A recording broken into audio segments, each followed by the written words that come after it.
The Filly and Mare Sprint is the first Breeders' Cup race on Saturday's card. It is race four on the program. It's run at 7 furlongs, which is very important to remember for sprint distances, as we know, and it's for 3-year-old and up, fillies and mares. We take a look at this field. It's led by Ways and Means for Chad Brown, certainly one that has acquitted herself rather well for the 3-year-olds. We don't know about older necessarily yet. We've got a couple moving from roots to sprints, most recently Soul of an Angel and Scylla. We've got Society, the recent winner of the Ballerina, who's in very good form. We've got our 7 furlong specialist in Vava.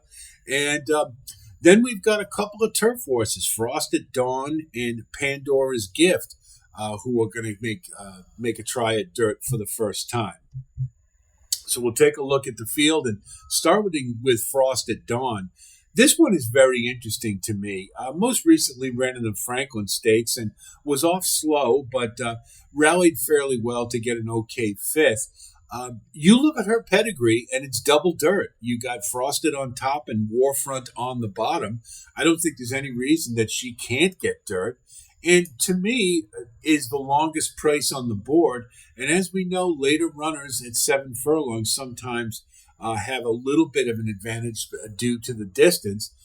So if you're going to look for a long shot to come flying late with a puncher's chance, why not Frost at Dawn? So that's kind of my thinking about that.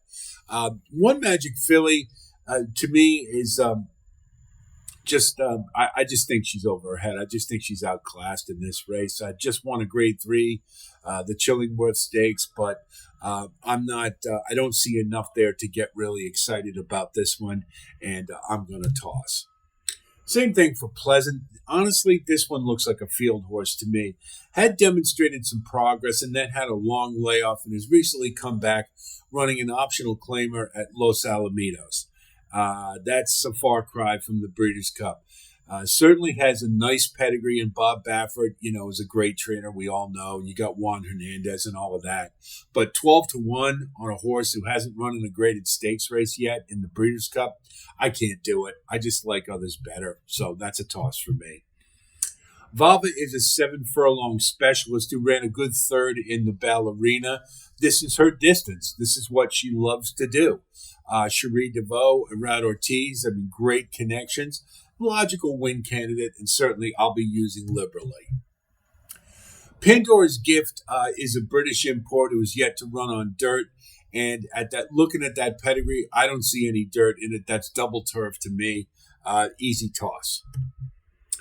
Society, I think this is her race to lose.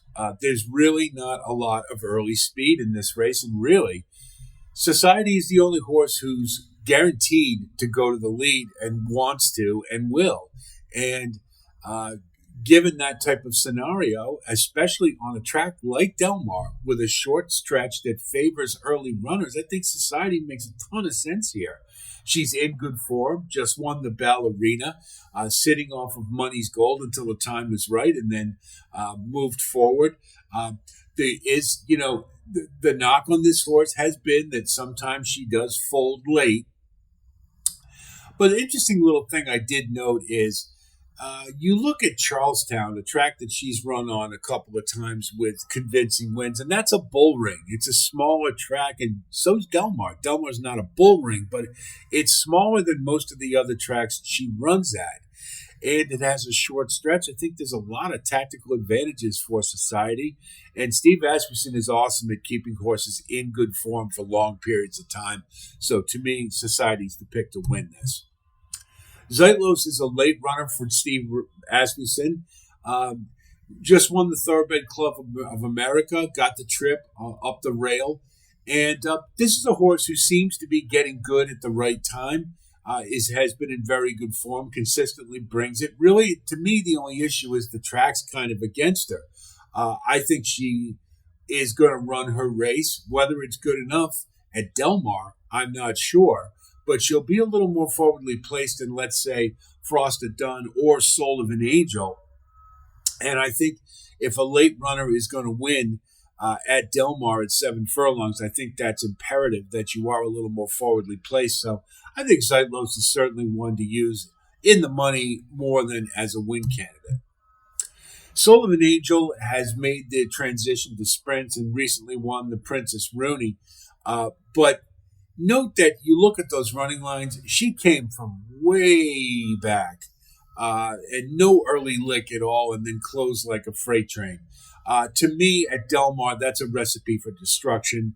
I just can't see where being that far back, she's going to be able to rally and get the job done. Could she get up underneath in the try of the Super? Absolutely. But I just think the track is against her more than anything else. Ways and Means is the horse that's on a lot of people's minds. A lot of people really like Ways and Means in this spot. Not me. Here's a couple of reasons why. First of all, she's a 3-year-old running against older horses, and traditionally, 3-year-olds against older horses don't do terribly well in the Breeders' Cup, unless they're a really special horse like Curlin or somebody like that. This is a special horse. This is a horse with talent. Who's she beating? The 3-year-old filly division, save for Torpedo Anna and Ways and Means, ain't much. And that Gallant Bloom was not a great race. Most of her races have been against 3-year-olds beating up on inferior competition. Now you're stepping up to horses who can really give her a run for her money. I can't like her at 5-2. This is a good, talented horse for Chad Brown and Flavian Pratt. This horse can win this race. There's no doubt that this horse can win this race. Let me say that again. But at 5-2, I'm willing to look elsewhere because I think that price is a little short for a 3-year-old running against salty older horses who know how to win at the graded stakes level. Now we come to Scylla. Scylla has taken the route similar to Soul of an Angel and moving back to sprints. I thought this horse had a lot of two-turn potential. And after the Clement Hirsch, they moved her back to the Ballerina to a sprint. And she got a good second on a track that was speed favoring that was going to make it very difficult for any horse coming off the pace to win. So I thought that was a very good second. Incidentally, correction, Mike Smith is the jockey in this race, not Javier. Mike Smith rode this horse in the Clement Hirsch and I thought moved a little early, but was trying to get the jump on Adair Manor and couldn't quite get the job done. But this is a horse with plenty of class, plenty of talent for Bill Mott, and probably represents Bill Mott's best chance to win a Breeders' Cup race this year. I think this horse, the 10-hole doesn't bother me. I think this horse is going to have to be a little more forwardly placed, but I think can be. And I think is one of the, especially at 10-1, I think this one has a very good chance to win this race. So, in review, Society's my pick to win it. I like Vava and Scylla as the top three. And Ways and Means, I just got a feeling this horse is going to be more underneath than I think it's going to be awful tough for her to chase down Society unless she tries to go up and really press her hard. And that doesn't seem to be what Ways and Means likes to do. Ways and Means tends to lay back a little bit. Probably is handy enough to give it a shot, but I just don't know if she's at 3 years old against this group could get the job done. We're going to use Frosted Dawn for the price and for the bizarre long shot angle, and then Xylos to be underneath. Soul of an Angel, I think, is useful for the bottom of the try or the super, but that would be the extent of my interest here. So, waging strategy-wise, we'll bet Society to win. Then we'll do an exacta with 6 on top with Vava and Scylla.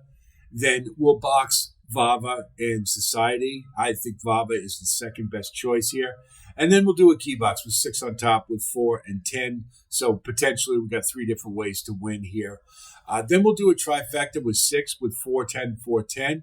And then we'll spread as kind of a saver with 6 on top with 4, 10 with 1, 4, 7, 8, 9, and 10 using all the later runners. So that's the F&M Mare Sprint.